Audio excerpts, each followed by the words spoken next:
Bonjour, ce clip a pour but de vous parler des favoris, du principe de favoris qui est disponible dans notre boîte aux lettres, encore une fois, pour nous assurer une gestion un peu plus efficace. Un précédent clip vous parlait des règles de messagerie qui contribuent grandement à améliorer notre efficacité, mais conjointement à ces règles-là, si je me rends dans ma boîte aux lettres, il y a le principe des favoris qui est drôlement intéressant parce que d'entrée de jeu, Outlook me permet de voir ce qui est dans ma zone des favoris. Et dans votre cas, il est fort possible qu'il n'y ait que la boîte de réception, le dossier des éléments envoyés et les brouillons.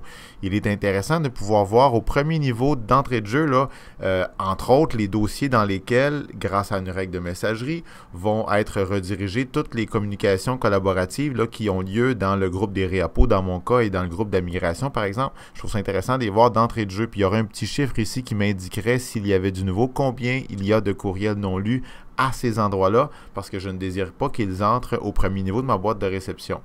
Mais encore faut-il qu'ils soient dans la zone des favoris pour que je n'ai pas à appuyer sur plus, par exemple, et entrer dans mon nom et ouvrir ma boîte de réception. Et comme le cas que je viens de faire, là, je viens de créer un dossier pour vous montrer comment réaliser des règles de messagerie. J'ai créé le dossier gr-ca pour centre administratif. Eh bien, si j'appuie tout simplement sur l'étoile qui s'y trouve à côté, maintenant, ce groupe-là, en plus de se trouver profondément dans ma boîte de réception sous mon nom, bien, il a été ajouté à la zone des favoris. Donc, je le verrai beaucoup plus facilement en entrant s'il y a du nouveau qui provient du groupe collaboratif centre administratif. Je le verrai aussi rapidement que s'il y a du nouveau seulement que dans ma boîte aux lettres.